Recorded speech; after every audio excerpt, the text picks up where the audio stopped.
Dimanche 20 janvier 2019, bienvenue à tous, bienvenue à l'Air du Temps. Avec nous, Abdrahmane Gaïdé, professeur d'histoire à l'université Cheikh Anta Diop de Dakar, écrivain. Mamadou Adidem, diplômé en sciences politiques, professeur au département sciences politiques de l'université Cheikh Anta Diop de Dakar. Il est aussi spécialisé dans ses études dans armée, parti politique, régime africain. Tout d'abord, nous voulions rendre hommage à Ahmed Bachir Kounta, un excellent journaliste qui vient de nous quitter. Que la terre de Ndiassane lui soit légère. Merci, monsieur, d'avoir accepté notre invitation. Le Conseil constitutionnel rend aujourd'hui la liste définitive des candidats retenus pour la prochaine présidentielle dans 40 jours, donc, dans moins de 40 jours d'ailleurs.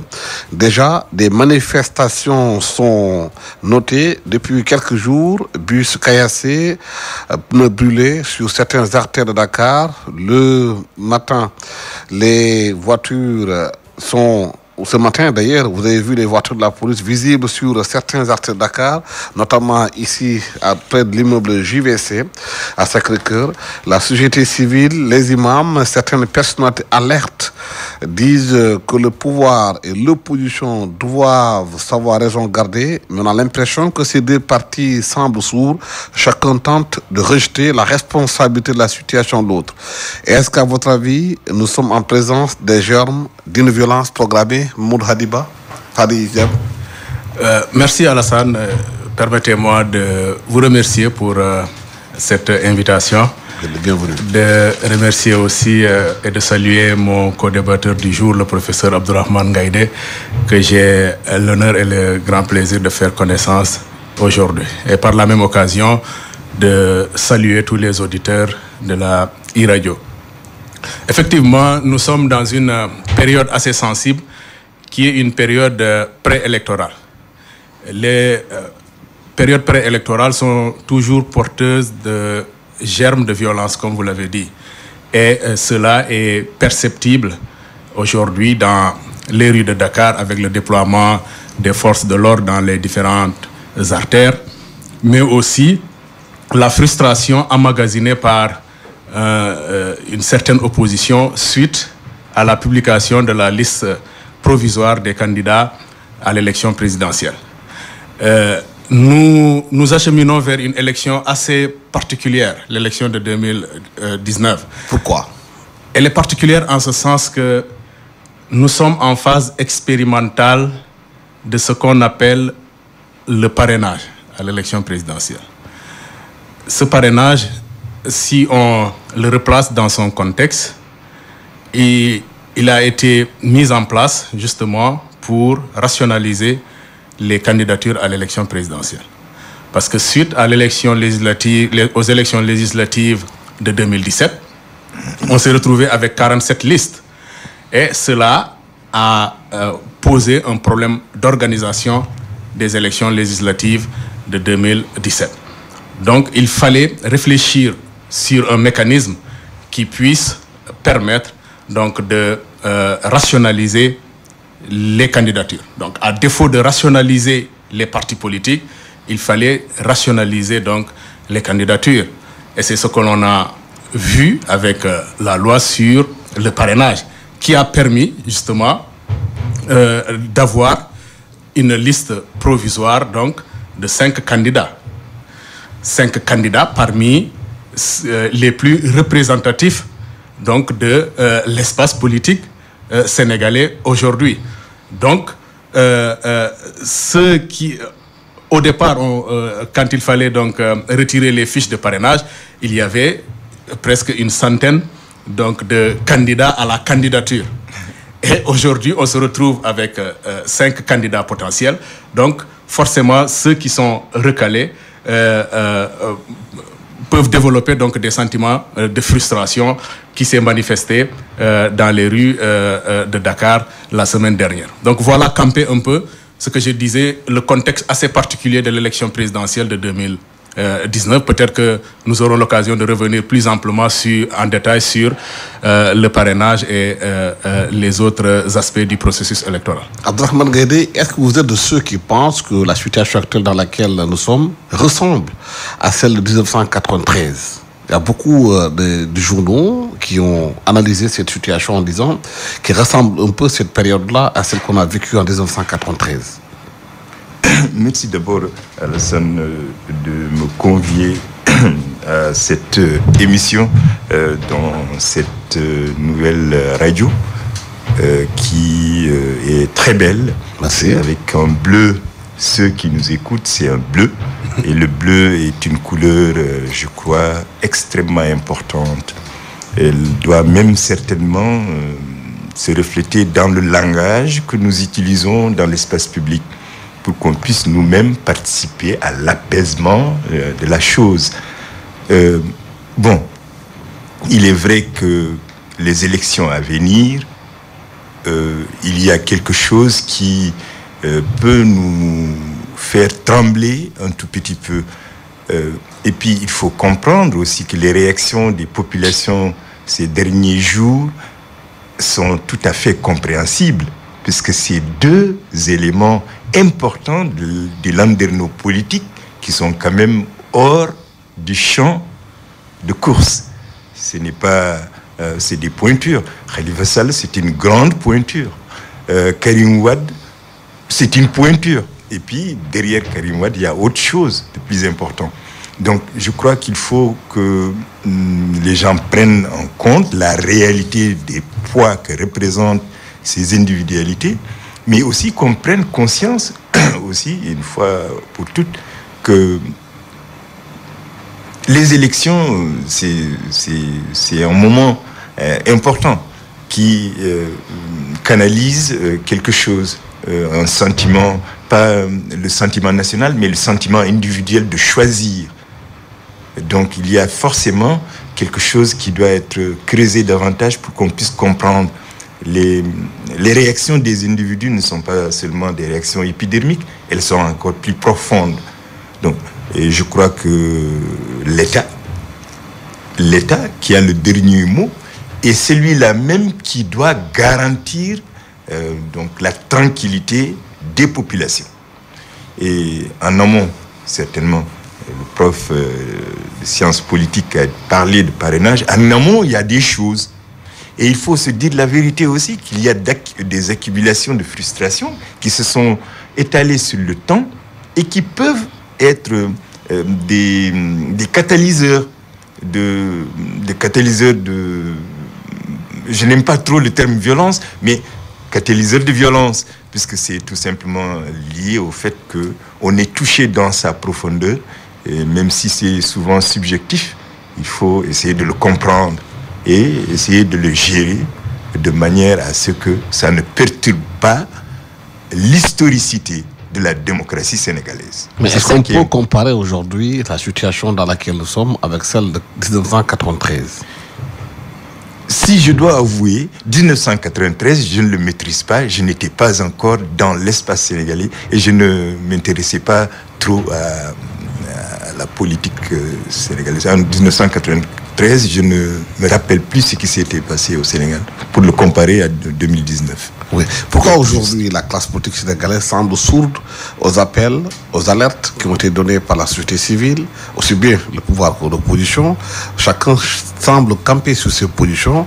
Le président hier a dit à vendredi dernier que force restera à la loi.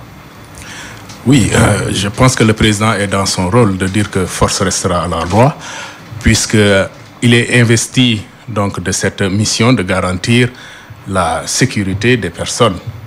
Je pense que il faudrait que les acteurs politiques, société civile y compris, sachent un peu raison garder. Aujourd'hui, on a vu comment justement l'élection ou les élections ont été des facteurs de déstabilisation dans plusieurs pays africains. Et le Sénégal a toujours été cité comme un exemple donc, de pacificité, de démocratie en Afrique. Parce que justement, cette démocratie a toujours su compter sur nos institutions. Aujourd'hui, le problème fondamental, c'est qu'on assiste à une fragilisation de nos institutions qui se répercute sur le processus électoral qui se répercute sur l'espace politique. Il faut aujourd'hui essayer de faire retrouver à nos institutions leur sacralité en ayant confiance justement à ces institutions, mais aussi en ayant confiance justement en ayant confiance donc à ce que ces institutions dictent comme règle du jeu. Et c'est de cette manière seulement qu'on pourrait donc pacifier l'espace politique. Parfois, je suis un peu surpris quand je vois, par exemple, certaines revendications, notamment de l'opposition, sur l'organisation des élections. Je donne un exemple. Par exemple, quand l'opposition pose comme condition que les élections ne soient pas organisées par le ministre de l'Intérieur, je pense que c'est une revendication qui, à mon sens, n'a pas trop d'importance. Parce qu'en réalité, ce n'est pas le ministre de l'Intérieur qui organise les élections, mais c'est l'administration qui organise les élections. Ce sont des fonctionnaires sénégalais qui sont sous serment, qui organisent les élections. C'est l'administration déconcentrée, c'est les préfets, les sous-préfets, ce sont les fonctionnaires sénégalais qui sont dans les bureaux de vote, comme président de bureau de vote, comme secrétaire de bureau de vote, comme assesseur de bureau de vote. C'est eux qui organisent les élections. Peut-être l'opposition réclame la nomination de ministre des élections, comme ça a été fait en 2012 avec Cheikh Gueye. Ça ne règle rien, parce que on retrouve toujours donc ce même cercle vicieux. Alors que je pense que fondamentalement, le débat devrait être ailleurs que de dire que essayer donc de ne pas identifier le débat à des personnes, mais poser le débat au niveau institutionnel. Je pense que ceci est fondamental. Abdrahmane Guédé, est-ce que le problème fondamental, ce n'est pas une rupture de dialogue entre pouvoir et opposition, et ensuite le manque de confiance entre les partis qui fait qu'aujourd'hui on est dans une situation où les gens se regardent à chien de faïence? Vous savez, souvent, j'ai l'impression qu'il faut qu'on aille au-delà de ces dichotomies traditionnelles. Je crois que le Sénégal, comme partout ailleurs en Afrique, et nous sommes dans des transitions, et dans tous les domaines. Et surtout, transition générationnelle, puisque nous voyons ces dernières années la classe politique qui dirigeait ce pays est en train de soit d'aller à la retraite, soit de quitter ce monde. Et je crois que ces éléments importants, de voir une succession de disparitions d'hommes politiques, doit nous réveiller, puisque c'est une nouvelle génération qui arrive, et qui arrive avec une nouvelle mentalité qui est totalement différente des autres mentalités qui ont précédé. Et je crois que c'est ça en réalité. Ce n'est pas seulement un malentendu entre pouvoir et opposition. Mais pour vous, la lame de fond, c'est la transition entre les vieux politiciens qui sont là, qui s'accrochent encore, qui ne veulent pas partir, une certaine jeunesse pressée d'arriver aussi aux affaires et qui n'a pas la culture politique de cette vieille génération, c'est ça? Je crois profondément qu'il y a une part très importante de ça et qu'il faut effectivement essayer de saisir, puisque ce n'est pas seulement que la génération actuelle est pressée ou que les vieux s'accrochent au pouvoir, mais il y a un halo qui est là, un halo qui ramène les autres à des années un peu sombres. Donc la présence de ces acteurs politiques pose aussi problème, comme s'il y avait une forme de continuité sans rupture réelle.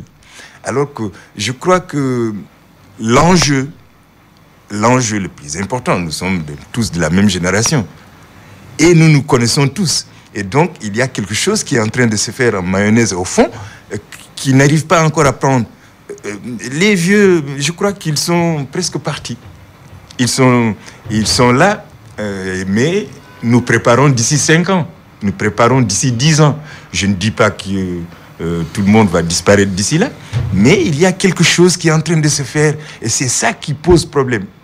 Un autre problème qui me semble aussi important et qui peut être même à l'origine des violences, puisque il faut toujours le rappeler, je crois. On a rabaissé l'âge du vote à 18 ans. On a mis énormément de monde dans la liste électorale. Avant même d'atteindre une certaine maturité, puisqu'à 18 ans, je n'ai pas encore le bac, je n'ai pas atteint l'université, pour avoir un recul par rapport au programme qui sont proposés par les partis politiques. Donc il y a tout cela qui arrive et qui complique davantage l'espace politique et qui n'est pas du tout analysé, qui peut nous permettre de comprendre pourquoi il y a des inimitiés individualisées qui se répercutent sur l'ensemble de la société sénégalaise. Oui. Est-ce que justement cette question de transition qui n'est pas encore tout à fait assumée, qui font qu'il y a une rupture de plus en plus peut-être non assumée aussi entre la nouvelle génération et ceux qui sont là, qui n'arrivent pas, qui est une osmose, et cette personnalisation du débat où les gens ne sont plus dans les idéologies, où c'est aujourd'hui, voilà, la figure d'Alassane Samba Diop ne me plaît pas, il faut qu'il quitte, entre autres, ou bien Alassane ne me respecte pas, je ne lui parle pas. Est-ce que c'est ce magma dans lequel nous sommes qui complique davantage la lecture qu'on peut avoir de la situation politique au Sénégal? Oui, c'est ce qui fragilise la démocratie sénégalaise, mais pas que la démocratie, qui fragilise l'État en question.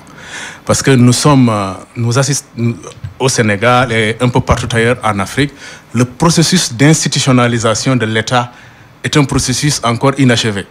C'est-à-dire jusqu'à présent, on n'arrive pas à faire la part des choses entre ce qui relève de l'institution et ce qui relève de la personne physique qui incarne l'institution. Et justement, c'est ce qui conduit parfois à la personnalisation du débat.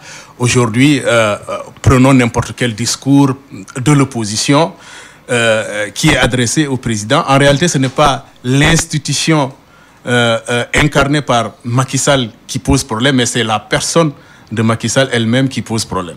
Donc cela trahit le niveau du débat, cela trahit justement la démocratie elle-même. Parce que on peut le dire aussi du pouvoir aussi, oui, qui en répondant à l'opposition personnalise aussi le débat. Effectivement, ça peut venir aussi du pouvoir et que ça personnalise effectivement le débat. Donc c'est dans les deux sens. Donc le processus d'institutionnalisation de l'État est un processus inachevé. Donc nos démocraties elles-mêmes sont des démocraties extrêmement fragiles. Et vous savez, la démocratie, ce n'est pas un acquis. C'est un système qui est en perpétuelle construction, qui est en perpétuelle consolidation.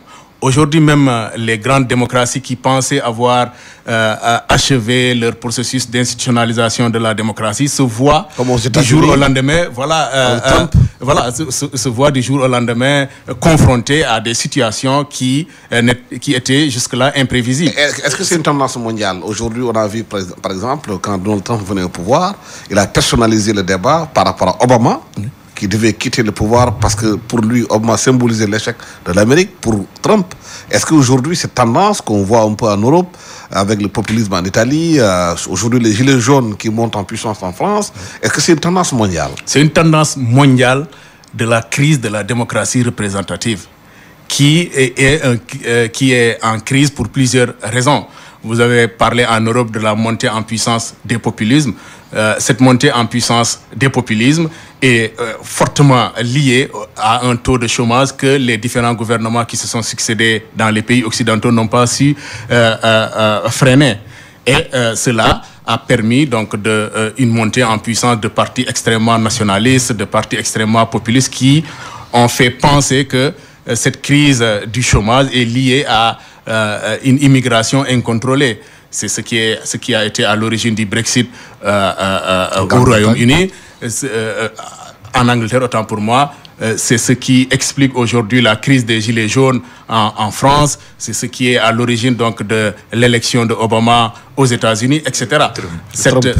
De Trump aux États-Unis, etc. Donc ce modèle de démocratie représentative qui est le modèle le plus répandu au monde, lui-même connaît des crises. Donc la réflexion aujourd'hui devrait être poussée à voir quelle alternative à la démocratie représentative. Et les pays africains qui n'ont même pas encore fini le processus d'institutionnalisation de leur démocratie, dans une certaine mesure, doivent savoir raison garder. Vous savez, doivent savoir raison garder et ne pas penser que la démocratie est un produit fini, est un luxe, et que quand on le prend comme ça, le plus souvent, on se trompe et l'écart entre l'opposition et la majorité se creuse davantage et le peuple qui se retrouve entre les deux est perdu. Justement, Abdrahmane Guédé, est-ce qu'aujourd'hui c'est la crise dont il parle, de la représentativité de la démocratie représentative? Est-ce que cette démocratie est adaptée à nos réalités sociales, culturelles et culturelles? Bon, quand je l'écoutais parler, tout d'un coup j'ai douté. J'ai douté de quelque chose. Pourquoi? Est-ce que c'est la démocratie elle-même qui pose problème, ou ce sont les applicants de la démocratie eux-mêmes qui posent problème à la démocratie? La démocratie, c'est des principes qui sont là, écrits. C'est l'homme lui-même qui prend à l'intérieur de l'écrit ce qu'il doit appliquer et qui coïncide avec la volonté populaire. Mais ce sont les individus qui manipulent justement la démocratie. La démocratie n'est pas en crise. Et puis, je crois qu'il faut qu'on arrête justement d'ailleurs... Qu'est-ce qui est en crise? C'est l'homme qui est en crise. Le problème, c'est l'homme. C'est l'homme, c'est les passions, c'est ce que je vais l'appeler ainsi. C'est cette jalousie inquiète de l'homme. Je l'emprunte à Théodore Gaspard Molien, qui fut un explorateur qui a visité notre zone en 1818 et qui était naufragé de la frégate de la Méduse, qui a été donc fixée par un peintre Géricault, qui dit que les Africains ont une jalousie inquiète. Pourquoi? Puisque ce que nous sommes en train de vivre, si les débats sont personnalisés, c'est qu'il y a une forme de jalousie quelque part. Ce n'est pas dans le sens négatif du terme. C'est pour expliquer. Jalousie, déjà, c'est négatif. Est-ce que déjà, c'est une inquiétude. Est-ce que cette inquiétude n'est pas quelque part la résultante de la crise de l'économie mondiale, qui font que les parts à partager deviennent de plus en plus rétrécies? On se bat pour le plat. Oui, mais c'est ce que je suis en train d'essayer d'expliquer, cette notion de jalousie inquiète, qui, me semble-t-il, perturbe, traverse toute la société. Ce n'est pas seulement au Sénégal. Hein. Je vis ici, mais je traverse l'Afrique. Je sais qu'il y a quelque chose. Et puis, la jalousie est déjà une inquiétude de l'autre. Mais est-ce que c'est cette inquiétude-là qui fait naître les populismes? Mais c'est justement ça, quelque part, qui fait naître les populismes et jusqu'à se recroqueviller sur lui-même et ne voir que soi. Parce que tu es déjà jaloux, la jalousie est une inquiétude déjà. Et toi, tu es un être inquiet qui a à l'intérieur de soi une inquiétude. Mais qu'est-ce que tu deviens? Tu deviens toi-même une inquiétude marchande. Donc, tu ne vois plus l'autre. Il faut qu'on arrête cette jalousie inquiète. Personne ne prend la place de l'autre. Nous sommes tous ensemble puisque nous devons être ensemble puisque nous devons travailler ensemble en commun. Et la démocratie ne peut pas marcher si on ne prend pas en compte cette réalité que la démocratie, elle est là pour permettre l'expression. L'expression n'est pas une expression de la violence, mais c'est l'expression de l'esprit et l'expression aussi du fait d'être dans une société tranquille. Puisque moi, si je prends l'exemple, j'ai l'habitude de le dire, je suis d'origine mauritanienne, je le répète toujours. Ce n'est pas puisque je ne suis pas du tout intégré au Sénégal, mais c'est que j'ai un œil totalement différent. Puisque je viens d'une déflagration. Je sais ce que c'est une déflagration. Et je suis historien. Donc il y a un processus que j'ai vécu. Et si jamais je dois vivre des éléments qui me rappellent cette déflagration dans le pays que j'ai choisi, je dois un peu frémir. Mais j'adore ce pays puisqu'il y a une capacité de reprise en main que la population sénégalaise a quelque chose d'important. Même si les appels à la violence ou les casses peuvent advenir, puisque c'est toutes les élections du Sénégal, il y a eu des casses. Il ne faut pas se tromper. Il y a eu des choses qu'on ne peut pas raconter peut-être ici, aujourd'hui. L'essentiel, c'est de comprendre que l'exemple que je prends, et que je suis là depuis 30 ans, et que j'observe, si j'écoute l'espace public, j'ai souvent peur. Pourquoi?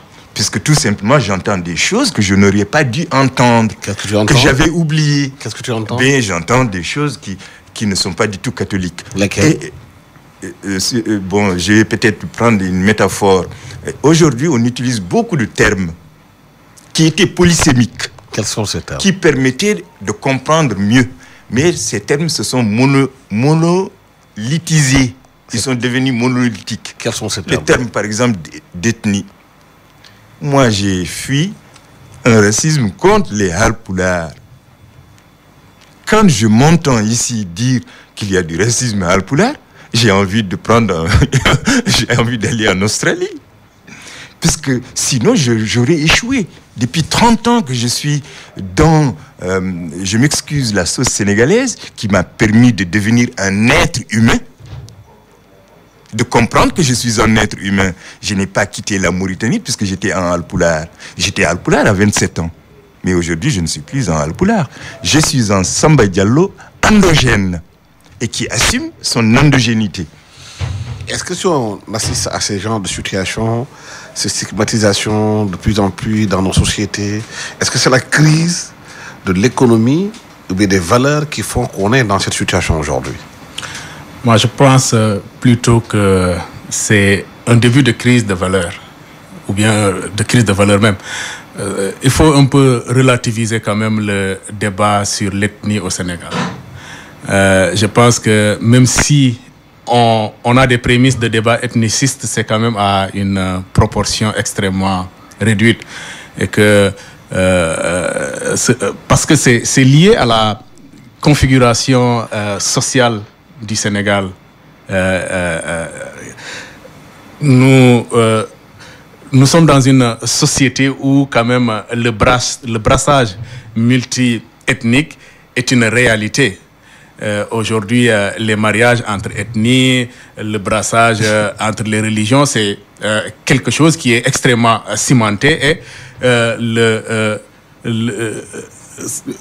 l'aspect un peu pacifique donc, de l'espace public sénégalais repose sur cet héritage. Souvent, c'est des politiciens qui font ce débat. Justement. Oui, les politiciens ont tenté à plusieurs reprises, à chaque élection, les politiciens ont tenté donc de, comment dirais-je, d'instrumentaliser cette fibre ethnique, mais ont échoué.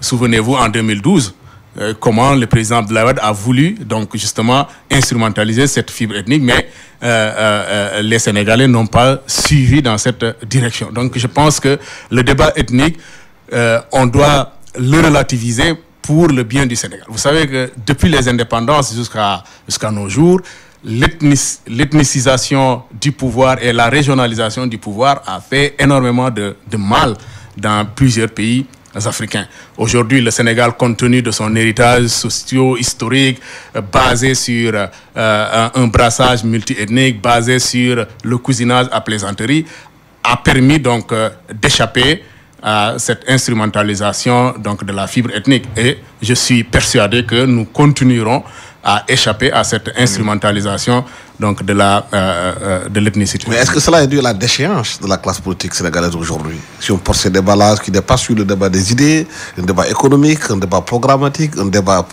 sur l'école, sur l'éducation, si des politiciens s'accrochent à ce genre de situation, est-ce que quelque part ils n'ont pas échoué dans leur façon de gérer, de faire de la politique? Bon, on peut le penser. Moi, ce qui me dérange dans tout cela, c'est que, en réalité, c'est un débat d'intellectuels. Ce n'est pas un débat de la population.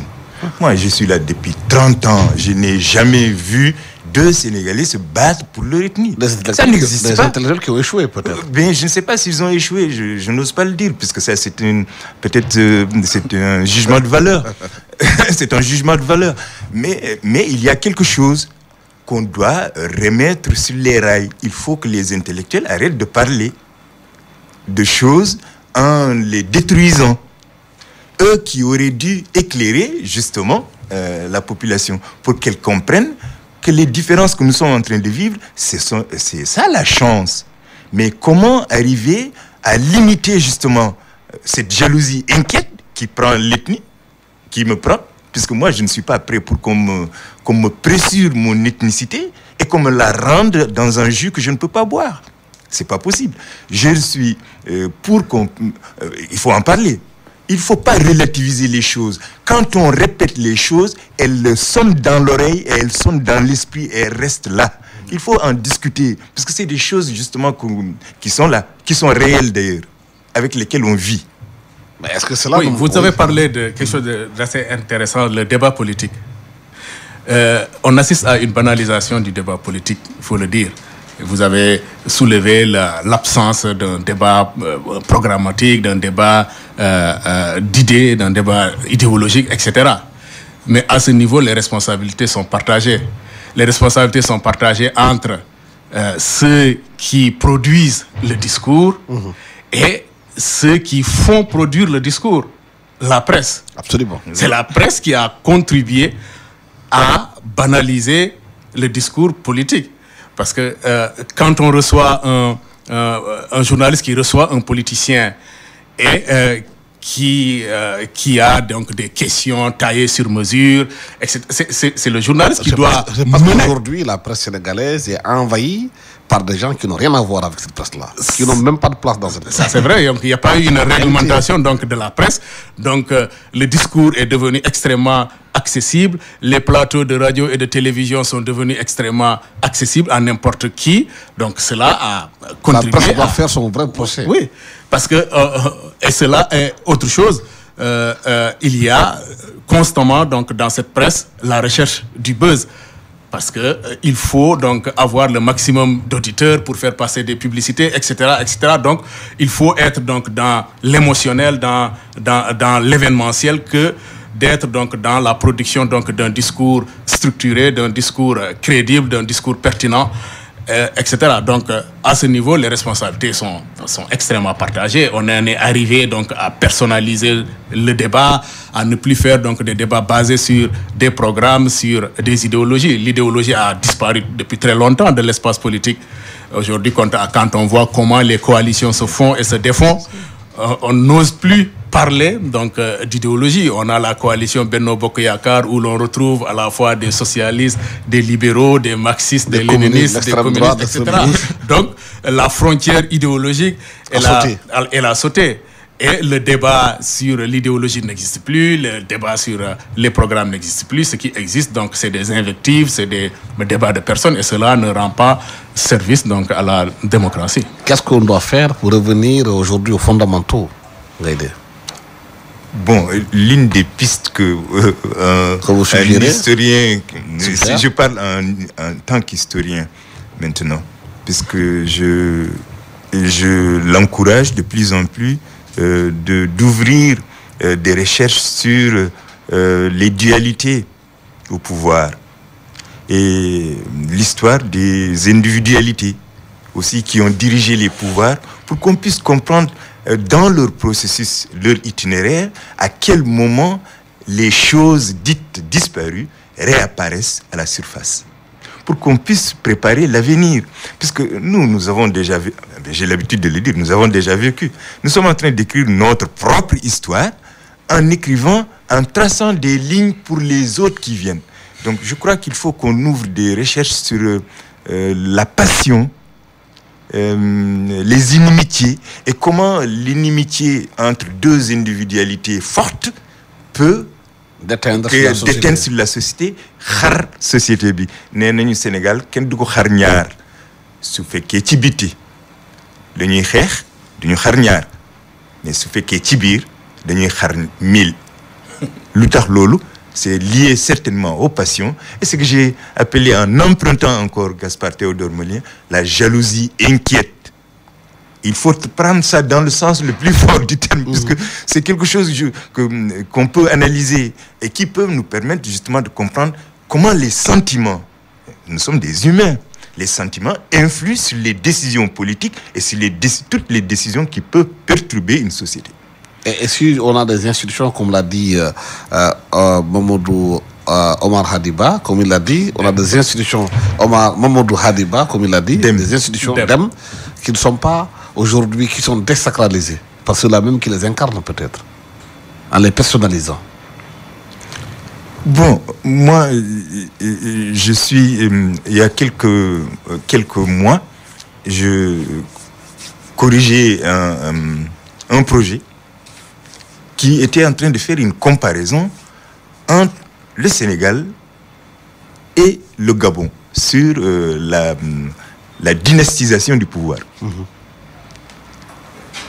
On n'est plus dans le même cas. Et d'ailleurs, j'ai renvoyé ce travail puisque, tout simplement, je dis que l'auteur, voilà, ce n'est pas le même cas au Sénégal. Je crois qu'il ne faut pas exagérer aussi souvent. Au Sénégal, moi, je pense que 30 ans d'expérience à l'intérieur de la démocratie sénégalaise me permet de dire que il y a quelque chose ici qui est toujours là et qu'il faut essayer de préserver davantage. Puisque les civilisations, on a vu que les civilisations vieillissent. Les démocraties aussi peuvent pourrir sur pied si jamais on ne les renouvelle pas. D'ailleurs, tout à l'heure, je vous ai dit que nous sommes dans une transition générationnelle. C'est ma génération qui est au pouvoir. N'est-ce pas? Et il y a la même génération, le pendant d'une autre génération qui est en train d'arriver et qui étaient les petits frères et qui arrivent sur la surface. Et donc tout cela crée des choses, puisqu'on doit aussi revoir peut-être nos études sur les rapports entre âges, puisque ça pose aussi peut-être problème. La présence des vieux autour des jeunes pose aussi des problèmes de conscience chez nous. Est-ce qu'on a plus de liberté encore? Est-ce que notre individu est bien affirmé? Je crois que notre lutte la plus importante, c'est de renforcer davantage l'individu. On lui a donné la chance d'apparaître dès l'âge de 18 ans, mais il n'a pas les capacités de devenir individu puisqu'il n'a pas les moyens nécessaires. Puisqu'un individu, c'est des moyens économiques, c'est des moyens culturels, c'est plein de choses. Donc, tant qu'on ne remet pas aussi cette chose en marche, on ne peut pas arriver à quoi que ce soit. Mais et l'éducation... Là, vous reposez la question de l'éducation. Oui, l'éducation. Oui, l'éducation. Depuis le Alloual jusqu'à la tablette, on doit revoir, je crois. Puisque l'éducation, c'est elle qui donne aux individus dont je parle et aux citoyens futurs la capacité de discernement et d'avoir l'esprit critique nécessaire pour dire « Ah, ce discours qu'on est en train de nous servir ne répond pas aux critères que nous avons appris. » Par exemple, l'ethnicité, non, ça ne peut pas marcher puisque ce n'est pas ce qu'on nous a appris. On nous a dit que nous sommes dans un pays où la diversité s'exprime, mais avec des limites bien déterminées. Qui dépasse ces limites, la loi viendra sur lui. Ça nous permet d'aller au deuxième point de notre débat, c'est par rapport au troisième point, c'est la Côte d'Ivoire. On a vu que la CPI avait demandé l'acquittement de Laurent Gbagbo et de Charles Blé Goudé. Le procureur a fait appel. Aujourd'hui, on attend que Laurent Gbagbo peut-être puisse avoir son sort, lui et Charles Blé Goudé, au début du mois de février. Qu'est-ce qu'on peut lire dans cette affaire en Côte d'Ivoire au cas où Laurent Gbagbo serait libre? Quelle serait la situation en Côte d'Ivoire? Est-ce qu'on va aller vers une recomposition de la situation politique? Bon, je pense que la liberté de Laurent Gbagbo pose aujourd'hui la question donc de la justice pénale internationale elle-même. Et comment justement cette justice pénale parfois est instrumentalisée ou parfois elle se positionne par rapport aux intérêts des grandes puissances. Ce qui s'est passé en 2011 n'est ni plus ni moins qu'une ingérence de la France sur les affaires internes de la Côte d'Ivoire.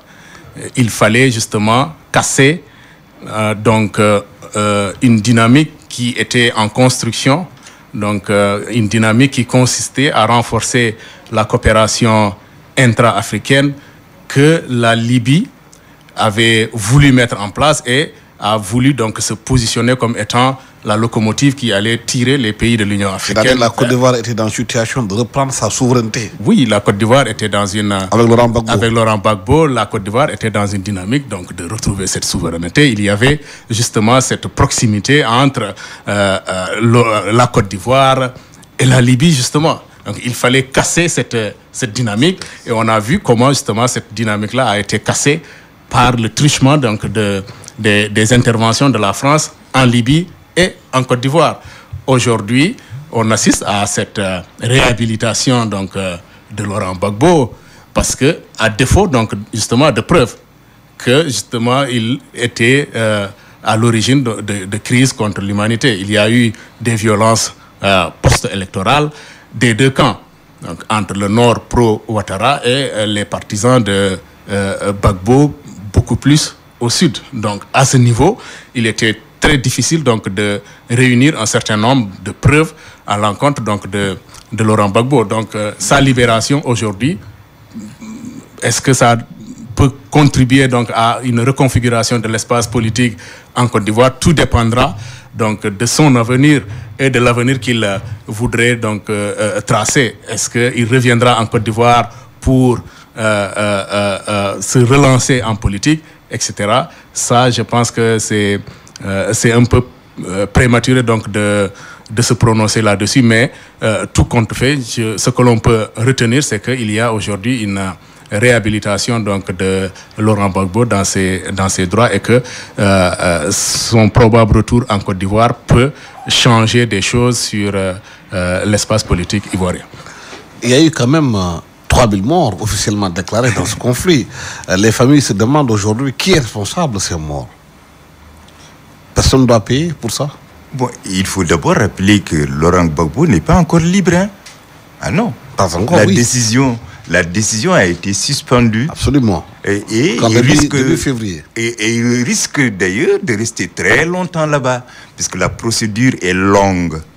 Moi, maintenant... Elle est morte dans tout ça. Les morts dans tout cela. Mais Gbagbo, il n'a pas agi tout seul. Il y avait un autre camp. Il y avait d'autres camps qui étaient là. Donc, je crois que ça aussi, ça pose toujours le problème des intellectuels. Vous voyez, j'ai même honte souvent. Gbagbo est un historien. Moi, je suis un historien. Ça me pose problème. L'historien et le pouvoir, qu'est-ce que c'est que ça? Si un historien qui arrive au pouvoir n'arrive pas à gérer jusqu'à créer 3000 morts, avec un autre qui était chargé de l'économie de son pays et de pratiquement toute l'Afrique, il y a quelque chose qui ne va pas. Ce sont les inimitiés et les passions entre les deux hommes qui sont responsables des 3000 morts. Donc il faut qu'on juge les gens. Et puis il faut arrêter d'aller à ces pays. Aujourd'hui, Fatou Bensouda est décriée. J'ai écouté même François Soudan faire un commentaire qu'elle doit peut-être démissionner. Donc, nous avons échoué en tant que juge là-bas et nous avons échoué en tant que victime, en tant que... Comment on appelle ça? En tant qu'accusé. Donc, qu'est-ce qu'on fait là-bas? Il faut qu'on règle nos problèmes ici. Le problème, ce n'est pas les 3000 morts maintenant. Maintenant, c'est la Côte d'Ivoire et toute l'Afrique de l'Ouest. Ce n'est plus une histoire de Alassane Ouattara ou bien une histoire de Gbagbo. C'est une histoire d'Afrique de l'Ouest. Il faut que les Africains de l'Ouest prennent conscience qu'un problème qui touche un seul pays, il catapulte vers l'autre, puisque nous sommes liés organiquement et par tous les moyens possibles. Donc, et nous voulons aller vers cela. Donc, moi, maintenant, la responsabilité, pour connaître la responsabilité les responsables des 3000 morts, il faut que les Africains se réveillent eux-mêmes. Aujourd'hui, nous sommes en train de vivre quelque chose au Congo. Nous n'avons aucune décision. Nous sommes en train de vivre la Libye. Nous n'avons aucune décision. Donc, je crois que c'est une responsabilité qui est vraiment ouest-africaine et africaine, mais responsabilité aussi des individualités qui sont engagées, qui ont des camps, qui ont créé des camps à l'intérieur de leur pays et qui ont des milices pour se réprimer. Oui, mais beaucoup se posent des questions qu'en période électorale en Afrique, souvent il y a des morts. Mais on a l'impression que les périodes électorales, c'est des périodes de non-droit. Où quand il y a des victimes, il n'y a jamais de justice. On a l'impression qu'on met tout souvent entre perte et profit des victimes des périodes électorales. Ça se passe ici au Sénégal, ça se passe en Côte d'Ivoire. On a l'impression qu'il y a la justice entre parenthèses pendant la période électorale. Il y a une impunité des hommes politiques. Il y a une impunité en période électorale et justement, on s'empresse en période post-électorale de régler ces questions. Et les morts restent là, les familles complètement... Oui, on a créé en Afrique un certain nombre de mécanismes qui permettent justement de ne pas punir les violences faites en période électorale. On parle parfois de gouvernement d'union nationale, on parle d'une certaine justice post-conflictuelle qui qui n'a de nom que de faire oublier les violences durant les périodes électorales. Cela pose un problème de droits de l'homme puisque les victimes ne seront jamais réhabilitées, les coupables ne sont jamais identifiés et ne répondront jamais de leurs crimes. Donc, il faudrait revoir ces mécanismes purement africains de gestion des conflits post-électoraux et que, même en période post-électorale, que les responsabilités soient situées et que l'on ne met pas tout dans l'oubli sous prétexte qu'on va donc mettre en place des gouvernements d'union nationale ou d'une justice post-électorale, etc. Mais que les responsabilités soient situées. Et aucun pays africain n'est épargné, même le Sénégal. On a connu des violences préélectorales en 2011 et il y a jusqu'à présent des jeunes qui croupissent encore en prison. Il y a eu 12 morts et que jusqu'à présent, aucune responsabilité n'est située. Donc je pense qu'à l'avenir et que pour 2019, il faudrait que l'on s'évertue à ne plus revivre donc ces situations pour le bien donc du Sénégal. Est-ce que les politiciens ne créent pas une sorte de non-zone de droit en période électorale qu'ils peuvent aujourd'hui, quand il y a des morts, comme en Côte d'Ivoire, on parle de 3000 morts, jusqu'à présent il n'y a pas de justice pour ces gens-là. En Gambie, les gens parlent de commission réconciliation justice. Mais au fond, est-ce que ces commissions, ce n'est pas pour enterrer les contentieux judiciaires? Bon, pour qu'il n'y ait pas de justice, au fond. Pour ne pas être trop méchant, c'est des trucs collatéraux. Des dégâts collatéraux? C'est des dégâts collatéraux. C'est comme les êtres humains. Oui, c'est ce que nous sommes en train d'analyser. C'est comme si c'était des dégâts collatéraux. Donc, il faut essayer de les colmater. Toutes les guerres où il y a eu des dégâts collatéraux, ça fonctionnait de cette manière-là. Les élections aussi, c'est une petite guerre, peut-être, si je peux prendre l'image. C'est une petite guerre où il y a des vandales, malheureusement, qui vont et qui assassinent froidement. Mais je crois qu'il faut qu'on prenne conscience aussi que ça s'accumule dans le temps. En tant qu'historien, ça peut se réveiller un jour. Plus ça s'accumule, ça devient une gangrène. Donc il faut juger les choses au temps et permettre aux familles de faire leur deuil tranquillement, puisque un processus historique aussi est jalonné de morts. Et malheureusement, c'est comme ça que l'histoire se fonctionne. Abdrahmane Guédé, je vous remercie. Je rappelle que vous êtes historien, professeur à l'université Cheikh Anta Diop Dakar, prof d'histoire et écrivain. Merci aussi à Mamadou Adidem, aussi professeur de Sciences Po à l'université Cheikh Anta Diop Dakar, spécialisé armée, parti politique régime africain. À la technique, Aliou Diassé, micro Alassane Samba Diop. Excellent dimanche à tous.